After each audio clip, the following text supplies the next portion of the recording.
Sveiki, mėly patronai, sveiki visi tie, kurie žiūrės šitą video. Ko gero po ilgo laiko aš sugalvojau, kad reikia galbūt pratęsti vienkartiniu būdu tokią filmavimų seriją, galbūt padaryti tuos video kažkada pakankamai žiūrimus šiek tiek dažnesnius.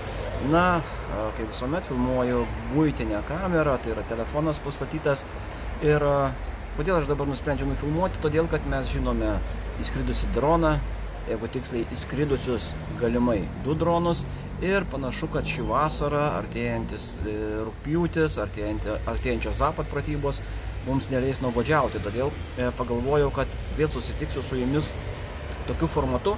Na, o jau jūs pagal savo laikų skaičių nuspręskite, ar tokio formato video pasakojimų, video komentarų jums apskritai reikia. Jeigu šitas mano filmavimas surinks kokių, na nežinau, sakykime, 10 laikų YouTube, aš ko gero pratęsiu šitos video pasakojimus. Na, o dabar apie tos dronus ir panašiai aš užsiminiau visiškai nebereikalo, dėl to, kad mes daug šnekam ir iš tikrųjų aš rašiau Patreonams, savo patronams, kontribiečiams, aš kalbėjau, netgi per radiją teko pakalbėti, per žinių radiją. Visą tai jūs rasite viešoj prieigoj.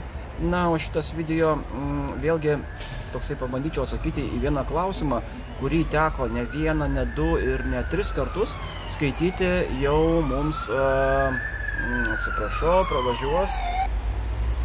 Taigi sirena greitoji pravažiavo.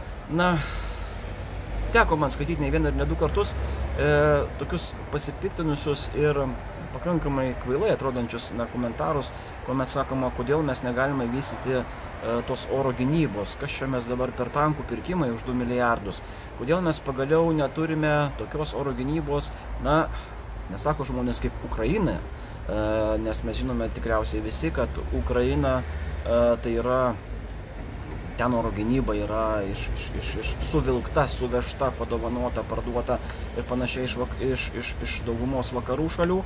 Na, bet sako, kodėl mes neturime tokios gynybos kaip Izraelyje. Na, pasižiūrėkit, visos Irano raketos, visa tai, kas leidžiama iš Gazos, kartais galbūt iš vakarų kranto, tai yra tų teritorijų, kurios kelia grėsmę pačiam Izraeliui. Dauguma tų dalykų, tų skraidančių taikinių, jie yra numušami. Tai ką mes darom, kodėl mes negalim turėti tokios gynybos? Na, argumentas būtų vienas, tai yra beprotiškai brangu.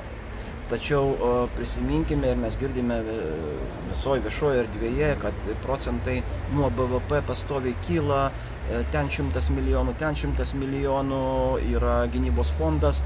Na, atrodo, tų pinigų jau kažkaip galiausiai ir daugėja.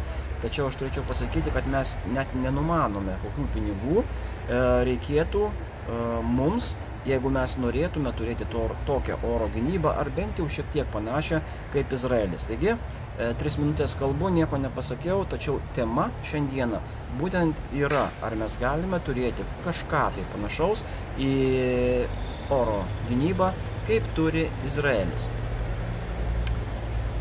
Ko gero, kalbėti reikėtų apie 2 komponentus, nes jeigu tu nori numušti kažką tai skrendančio, nesvarbu kokia forma, ar tai būtų kruizinė, ar balistinė raketa, ar tie patys dronai, ar galbūt kaip Izraelio atveju minosvaidžio minos ir kartais netgi tie aitvarai, taip, palestiniečiai leidžia aitvarus su tikslu padegti Izraelio daugiausiai javų laukus.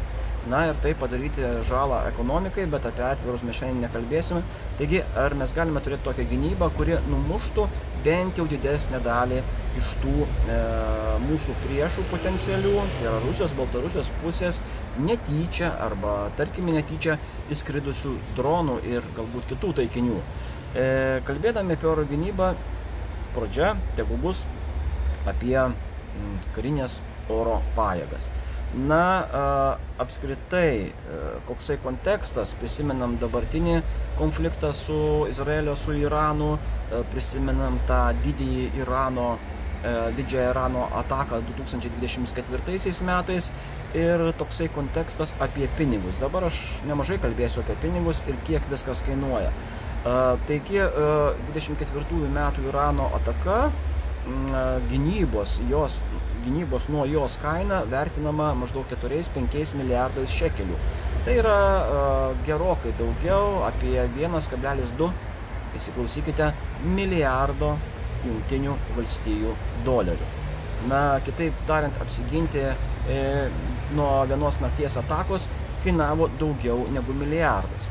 Tai yra visas maždaug 2020 metų Lietuvos gynybos biudžetas. Bet čia ne viskas, nes iš ties tai dalį raketų ir Irano kovos dronų tuomet paleistų numušė arba iš Jungtinių valstijų laivų paleistos raketos ir taip pat buvo Jordanijos, Saudo Arabijos naikintuvai dalyvavo. Taigi, ta pati atakos atrėmimas kainavo stipriai daugiau negu 1 milijardas dolerių. Na, apie aviaciją kalbant, vieno daugiafunkcio kovos lėktuvo F-16, juos naudoja iš tų mano paminėtų šalių Jungtinės valstijos, Jordanija ir pats Izraelis, skrydžio valanda kainuoja apie 26 000 $. Skaičiuojame. F-35 Izraelis jų turi 40 vienetų, juos taip pat naudoja Jungtinės valstijos ir Didžioji Britanija, taigi 1 valanda šito orlaivio ore kainuoja apie 40 000 $. Na ir Saudo Arabija operuoja F-15 orlaivis, ten 1 valanda kainuoja 45 000 $. Ko gero, tuo apsiriboti nereikėtų, nes buvo pakelti į dangų iš ankstinio perspėjimo ir stebėjimo AWACS orlaiviai. Taigi, grubiai tariant, labai apytikslis skaičiavimas, vienos nakties atakos atrėmimas Izraeliui ir šalia prisidėjusioms sąjungininkų valstybėms kainavo apie 2 milijardus Jungtinių valstijų dolerių. Tai yra maždaug apie 23 metų Lietuvos visą gynybos biudžetą. Atkreipkite dėmesį, kad aš tai pavardinau tuos eksploatacinius kaštus, tačiau visiškai nekalbu apie pačios ginkluotės kol kas įsigijimo kainą. Kalbant apie pačią Izraelio pačias karinės oro pajėgas, ten tarnauja 34 000 žmonių. Tai yra 1,5 karto daugiau tose pajėgose, negu yra visos Lietuvos kariuomenė, personalo skaičiais lygint, arba 28 kartus daugiau, negu yra Lietuvos karinėse oro pajėgose, nes ten tarnauja apie 1200 žmonių. Dar daugiau, jau kalbėsim apie karinį personalą ir rezervą, tai būtent daugiau kaip 2 kariuomenės yra Izraelio oro gynybos personalo rezervė, tai yra 55 000 žmonių. Na, ką mes turime? Mes turime, dabar žinome apie perkamus Embraer orlaivius, mes žinome ir turime Spartanus, mes turime savo Daufinus, laukiame ateisiančių Black Hawk sraigtasparnių, na, ko gero ir viskas. Tai kiek mes galime ant pirštų suskaičiuoti, ko gero beveik 3 rankų pirštų, kiek turi iš viso Lietuvos kariuomenė. Žydų tuo tarpu valstybė operuoja daugiau kaip 600 skraidymo aparatų. Čia beje neskaičiuoju dronų. Na ir iš jų 175 vienetai F-16, 66 F-15 ir, kaip minėjau, 40 F-35. Na, tai viskas labai puiku, apie jų kainas galite labai nesunkiai rasti, kiek tai kainuotų panašus kiekiai Lietuvai arba atitinkami mažesni kiekiai Lietuvai, kiek kainuotų milijardų, bet juos reikėtų tuos lėktuvus dar ir aptarnauti. Tai tarkime, Piton, amerikietiškos raketos, vietinės gamybos raketos, AIM-7, AIM-9, ten Sparrows, Sidewinder ir kitos.